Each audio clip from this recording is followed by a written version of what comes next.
मैं डॉक्टर पंकज कुमार मिश्र आप लोगों के सामने कालिदास को लेकर के उपस्थित हूँ।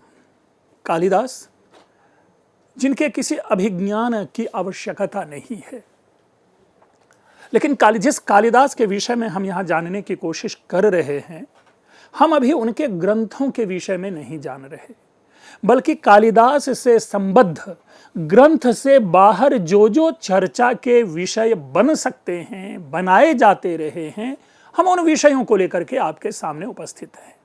जैसे कालिदास कहाँ के थे, कालिदास कब हुए, कालिदास के बारे में अन्य क्या क्या कहानियाँ हैं, कालिदास के ग्रंथ कौन कौन से हैं, हम उन विषयों को लेकर के यहाँ चर्चा में उपस्थित हैं।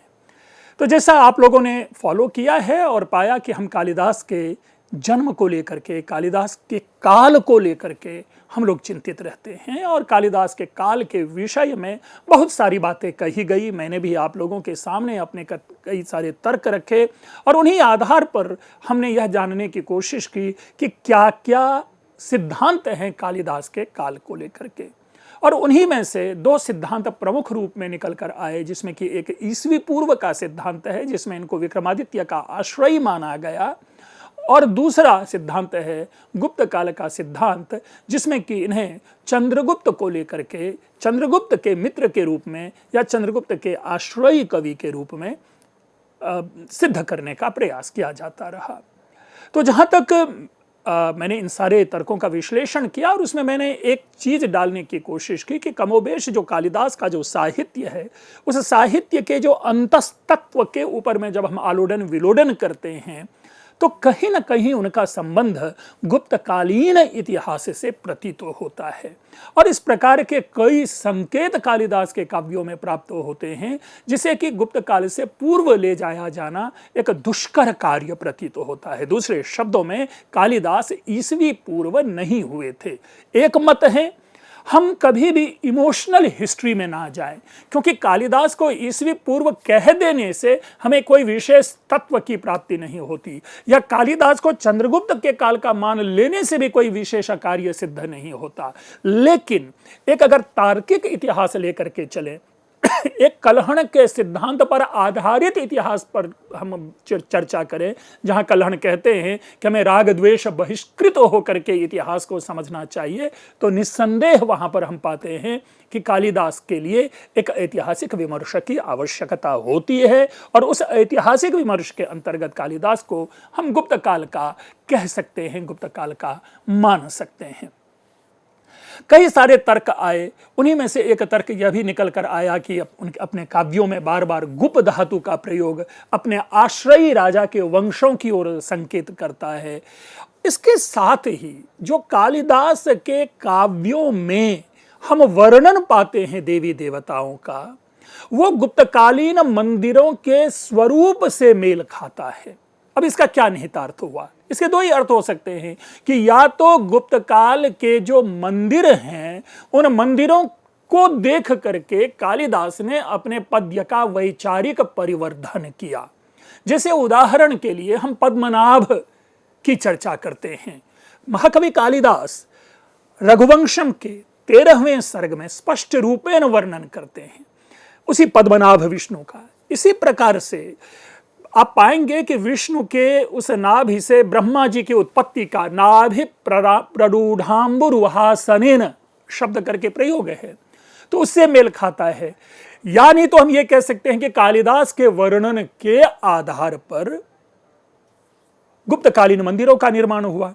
तो पौर्वापर्य यहां पर है, या तो गुप्त काल की व्यवस्था से कालिदास प्रभावित है या कालिदास से गुप्त काल प्रभावित है। तो इन दोनों प्रकार से हम आवश्यक रूप में कह सकते हैं कि किसी न किसी रूप में कालिदास गुप्त काल से संबंध रखते थे। अब उस गुप्त काल में श्री गुप्त से लेकर के हम स्कंद गुप्त तक की यात्रा करते हैं। श्री गुप्त के समकालीन हो सकते हैं, घटोत्कच के समकालीन हो सकते हैं, चंद्रगुप्त प्रथम के समकालीन हो सकते हैं, समुद्रगुप्त के समकालीन हो सकते हैं, चंद्रगुप्त द्वितीय के समकालीन हो सकते हैं, और कतिपय अंशों में कुमारगुप्त के समकालीन हो सकते हैं।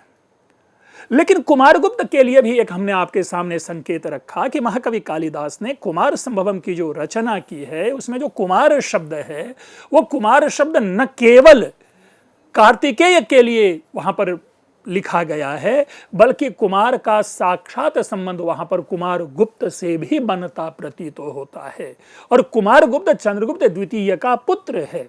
तो इस प्रकार मानो उसी ब्याज से महाकवि कालिदास ने उस काव्य में कुमार शब्द को रख दिया। मैंने यह भी तर्क दिया था कि इससे पूर्व प्रायशः कार्तिकेय के लिए कुमार शब्द का प्रयोग नहीं हुआ है। कालिदास ने प्रथम अभिव्यक्ति कार्तिकेय के लिए कुमार शब्द से की है, तो इसलिए भी हमें वहां पर ऐसा प्रतीत होता है कि कालिदास गुप्त काल के रहे होंगे। अन्यथा जब व्यक्ति महान हो जाता है तो हमारे लिए वहां पर उनको किसी भी एक काल से बांधना उचित प्रतीत नहीं होता। लेकिन जब सामाजिक व्यवस्था को देखना होता है, जब हमारे अपने सांस्कृतिक परंपराओं का विमर्श प्रारंभ करना होता है, हम अपने जब इतिहास के उन वैशिष्ट्य को जानने की कोशिश करते हैं और जब जब हम साहित्य को स्रोत के रूप में प्रयोग में लाते हैं, तब तब वहां पर आवश्यक हो जाता है जानना कि यह काव्य किस काल का है और जिस काल का वह काव्य होगा उसी काल का वह कवि भी होगा। इसीलिए हम कालिदास जैसे कवियों को इतिहास के जानने का प्रयास करते हैं। अब एक दूसरा प्रश्न उत्पन्न होता है, महाकवि कालिदास थे कहां के? जो व्यापक वर्णन है, जिस प्रकार का सौंदर्य का चित्रण है विविध प्रदेशों का, अगर हम बृहत्तर भारत की परिकल्पना करें तो उस बृहत्तर भारत की परिकल्पना में आप देखेंगे कि तिब्बत आदि मानसरोवर से लेकर के कन्याकुमारी तक का वर्णन और विवरण हम महाकवि कालिदास के काव्य में प्राप्त करते हैं।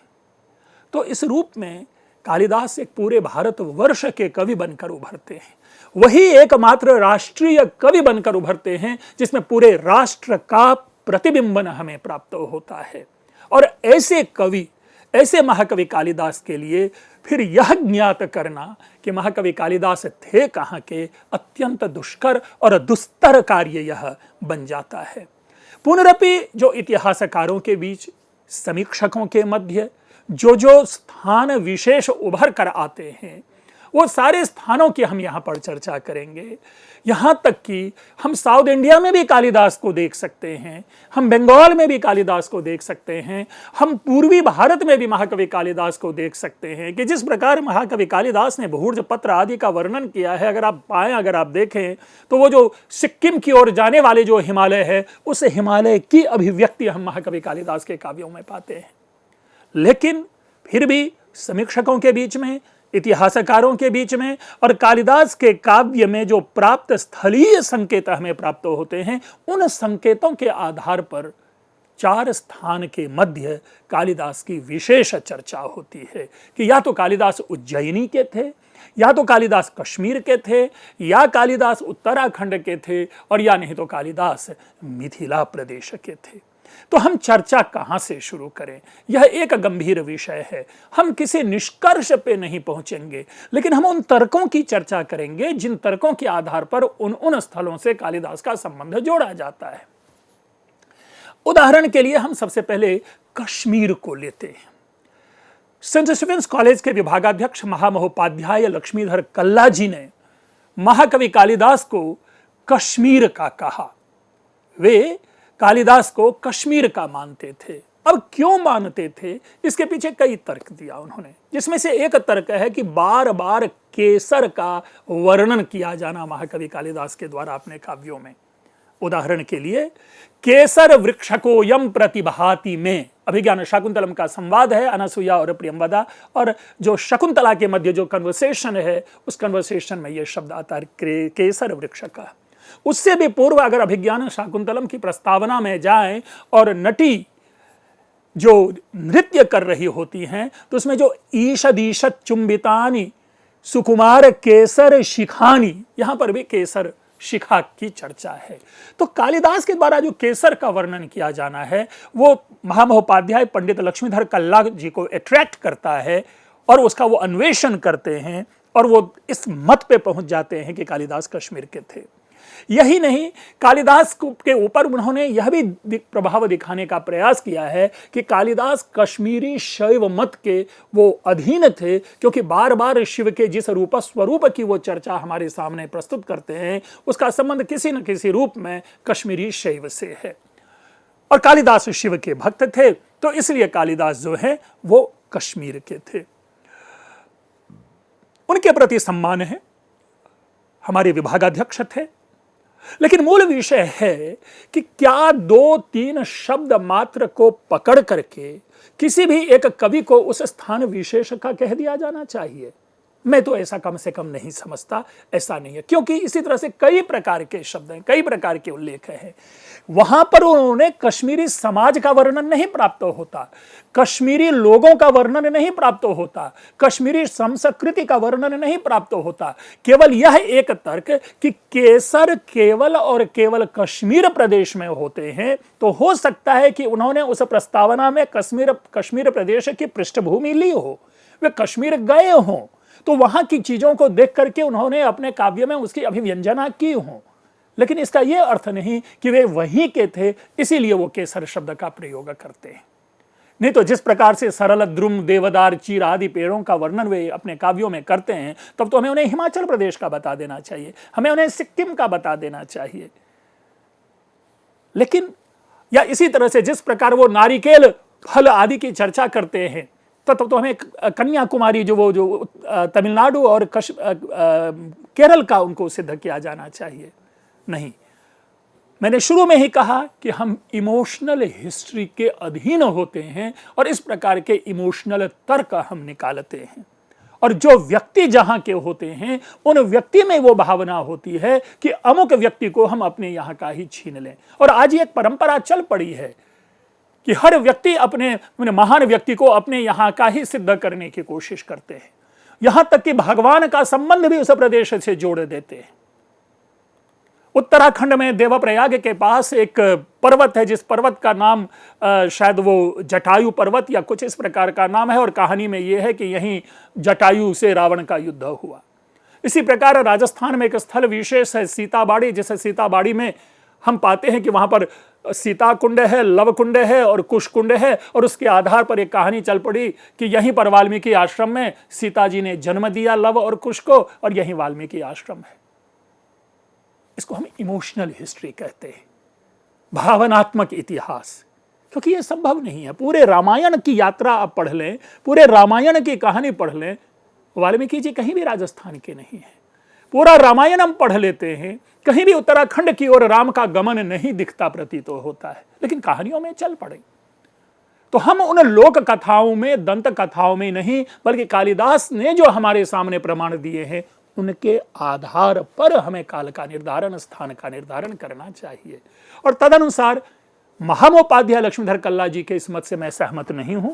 यहां तक कि पंडित वीवी मिराशी जी ने भी इसका बखूबी खंडन किया लक्ष्मीधर कल्ला जी के मत का कि कालिदास कश्मीर के नहीं थे।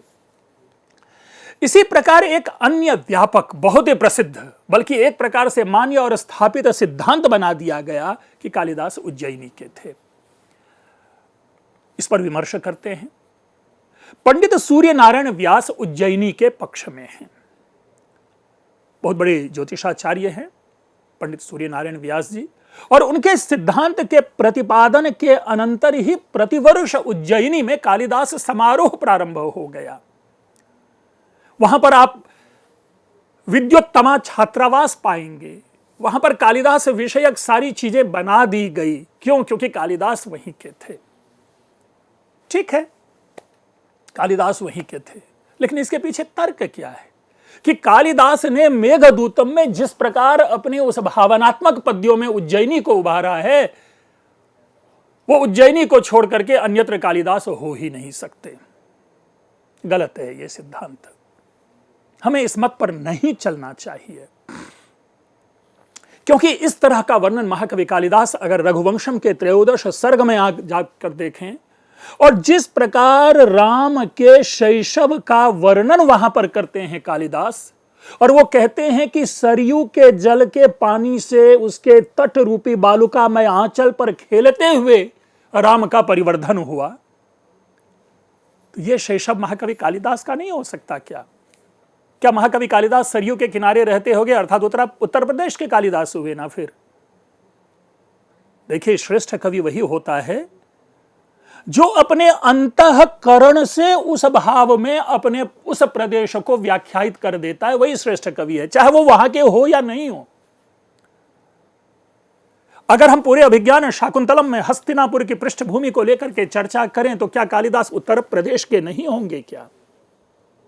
या विक्रमोर्वशीयम में जिस प्रकार प्रतिष्ठान की चर्चा है, उस प्रतिष्ठान यानी पैठान यानी आधुनिक जो पाकिस्तान प्रदेश का उल्लेख है, तो कालिदास तो फिर पाकिस्तान के ठहरेंगे। मालविकाग्निमित्रम में शुंग वंश की स्थापना के अनंतर अग्निमित्र का जिस प्रकार का वर्णन है, साम्राज्य का वर्णन है, तो अग्निमित्र जहां के थे, क्या वहां के कालिदास नहीं होंगे क्या? हमें दो चार पद्यों में किसी स्थल विशेष के भावुक वर्णन को आधार बना करके उस कवि को उस प्रदेश का मान करके निर्णय नहीं लेना चाहिए, और तदनुसार उज्जैनी के हो ही नहीं सकते। क्यों? क्योंकि उज्जैनी से अधिक किसी अन्य नगरों का, अन्य स्थलों का वर्णन महाकवि कालिदास ने उसमें किया है, अपने काव्यों में किया है। जैसा मैंने आपको हस्तिनापुर का उदाहरण दिया, पूरा का पूरा आप देखें कि पूरी पृष्ठभूमि ही है अभिज्ञान शाकुंतलम की हस्तिनापुर की। मालिनी नदी के तट का वर्णन है, शची तीर्थ का वर्णन है, सोम तीर्थ का वर्णन है, अप्सरस तीर्थ का वर्णन है, और कालिदास करते हैं। अब आते हैं रघुवंशम के 13 सर्ग की चर्चा कर लेते हैं कि जिस प्रकार श्रीलंका से अयोध्या तक की यात्रा की सूक्ष्मता, अनोरणीयान महतो महीयान वर्णन समुपलब्ध होता है उसे 13वें सर्ग में, और जिस प्रकार गंगा यमुना संगम का वर्णन होता है, वो ऐसा वर्णन वही कवि कर सकता है जो कवि, जिस कवि ने वहां पर रात गुजारी हो, दिन गुजारा हो और कुछ समय बिताया हो। मुझे तो कालिदास उत्तर प्रदेश के प्रतीत होते हैं। क्यों नहीं उत्तर प्रदेश के हो सकते हैं? हस्तिनापुर का वर्णन करते हैं, सरयू का वर्णन करते हैं, गंगा यमुना संगम का वर्णन करते हैं। अब क्या कमी रह गई है?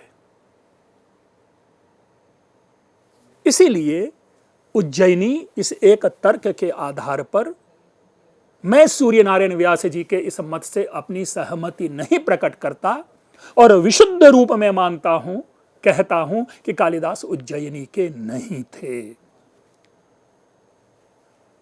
इसी प्रकार से आप जरा इस चीज को भी देखें, क्यों नहीं थे।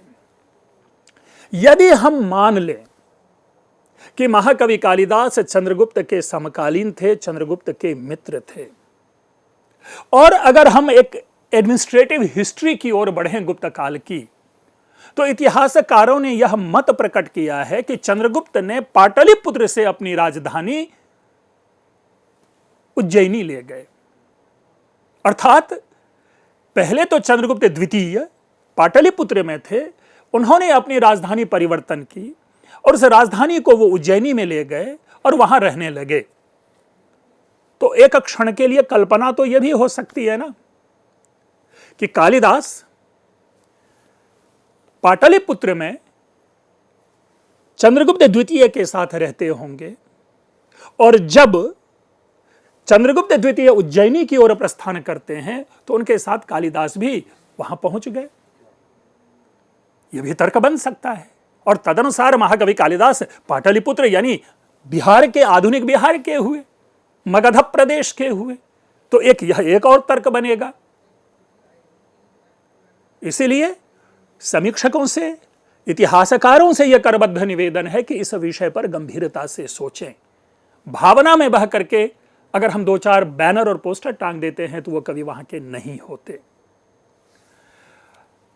तीसरा एक मत है मिथिला का। मिथिला को भी देखें। क्यों मिथिला का? क्योंकि जब सीता का वर्णन करते हैं तो मैथिली, मिथिला आदि शब्दों का प्रयोग आता है। इसके बाद और इसके साथ एक कुमार संभवम में शिव पार्वती के विवाह के वर्णन का एक प्रसंग उत्पन्न होता है, और उस प्रसंग के आधार पर कुछ समीक्षक ये कहते हैं कि आज भी मिथिला में जो विवाह की यही परंपरा है। मिथिला के अतिरिक्त पूरे भारतवर्ष में जब वर वधु गृह जाते हैं विवाह के लिए अपने वर यात्री के साथ यानी बारातियों के साथ, तो बारात वहां पर एक रात ठहरती है और दूसरे तीसरे दिन बारात वहां से लौटती है और वधु गृह में ही वर जो है वो रुक जाते हैं, ठहर जाते हैं। और आज भी यह परंपरा है।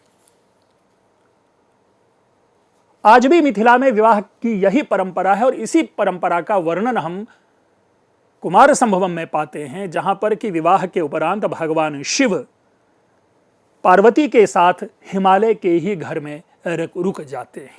वो वापस नहीं लौटते, अर्थात अपनी वाइफ को साथ लेकर के, पार्वती को साथ लेकर के नहीं लौटते, लेकिन मिथिला में भी वाइफ को साथ लेकर के नहीं लौटते और वहां रहते हैं, 10 दिन 15 दिन वहीं रहते हैं और फिर विधिवत उनकी विदाई होती है। जो वधु है वो अपने मैके रह जाती है और जो वर है वो अपने घर आ जाता है। बाद में फिर कभी, जिसे कि आज की भाषा में गौना कहते हैं, मिथिला में उसे द्विरागमन कहा जाता है, और बाद में उस पत्नी का द्विरागमन होता है विधिवत संस्कार पूर्वक, विदाई पूर्वक, गान सम्मान पूर्वक होता है। और वही परंपरा, वही चीज हमने देखा कुमार संभव में शिव पार्वती विवाह के प्रसंग में। तो इस सांस्कृतिक परंपरा का संयोजन अगर मूल हम देखें तो वो कुमार संभवम में हमें प्राप्त होता है। तदनुसार इतिहासकार समीक्षकों का एक वर्ग महाकवि कालिदास को मिथिला का मानते हैं। दूसरी ओर जो उच्चैठ एक जगह है, वहां पर दरभंगा एक जिला है जिसमें उच्चैठ काली माता का मंदिर है, उस काली मंदिर के साथ कालिदास का संबंध लिया जाता है कि काली के उपासक थे कालिदास और इसीलिए यह काली मंदिर और यही कालिदास। नो, नहीं, गलत। यह सिद्धांत गलत है, पूरी तरह से गलत है, सर्वथा गलत है। क्योंकि महाकवि कालिदास ने अपने काव्य में काली देवी का वर्णन किया ही नहीं है। केवल एक प्रसंग में वो काली का उल्लेख करते हैं, जहां पर कि केवल और केवल वो काली देवी के रूप में नहीं बल्कि पार्वती की एक गौण सखी के रूप में एक जगह काली शब्द का उल्लेख है, वो भी कुमार संभवम में। उनके पूरे साहित्य में, सात के सात साहित्य में काली शब्द का केवल एक बार प्रयोग हुआ है। और अगर वे काली के भक्त होते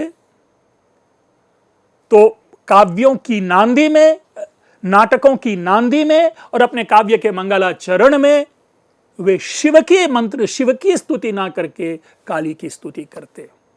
ऐसा नहीं है।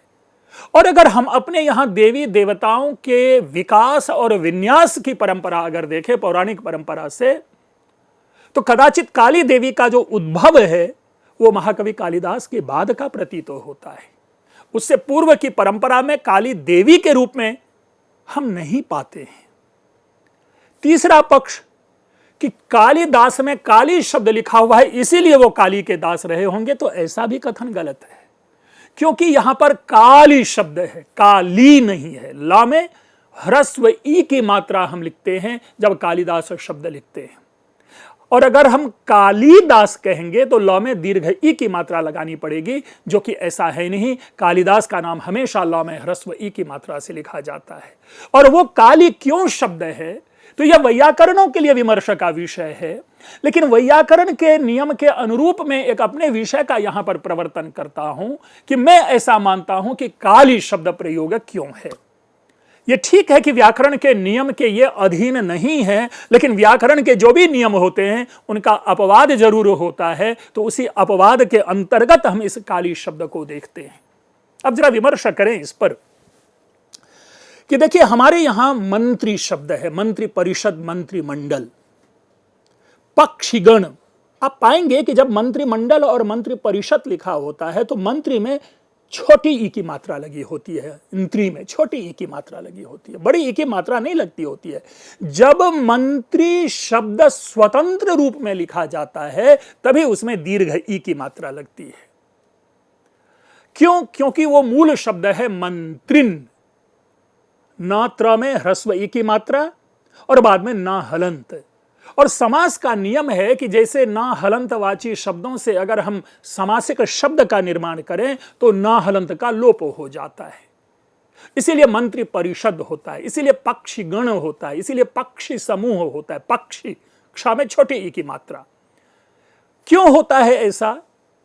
इसलिए कि ना हलन तो हो गया तो छोटी ई की मात्रा बची रह जाती है।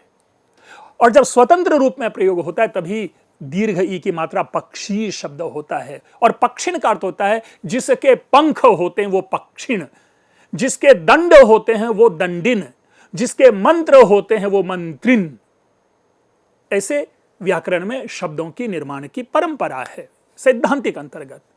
अगर हम काल शब्द जिसके हैं वह कालिन, यानी जो काल को धारण करे वह कालिन, इस प्रकार से अगर अर्थ लें तो कालिन शब्द हुआ। और कालिन काल को कौन धारण करता है? वो भगवान शिव धारण करते हैं। और इसीलिए महाकवि कालिदास ने अभिज्ञान शाकुंतलम की नांदी में काल शिव के लिए प्रयोग किया है, ये द्वे कालम विधत्तः, यानी जो दो काल को धारण करे, यानी सूर्य काल को और चंद्र काल को धारण करने वाले जो हैं वो भगवान शिव हैं। उस भगवान शिव को प्रणाम करता हूं, वो भगवान शिव हमारी और आप सबकी रक्षा करें। तो इस रूप में जो कालिन शब्द है वो भगवान शिव के लिए हुआ, और कालिदास शब्द जो है वो कालिदास अर्थात भगवान शिव के दास, भगवान शिव के भक्त। इसलिए कालिदास का मतलब होता है भगवान शिव के भक्त, अर्थात 7 श्रेष्ठ ग्रंथों के रचयिता महाकवि कालिदास। मित्रों में अपने इस विचार और विमर्श आगे जारी रखूंगा। अभी आप लोगों ने ध्यानपूर्वक सुना, आप लोगों का बहुत बहुत धन्यवाद।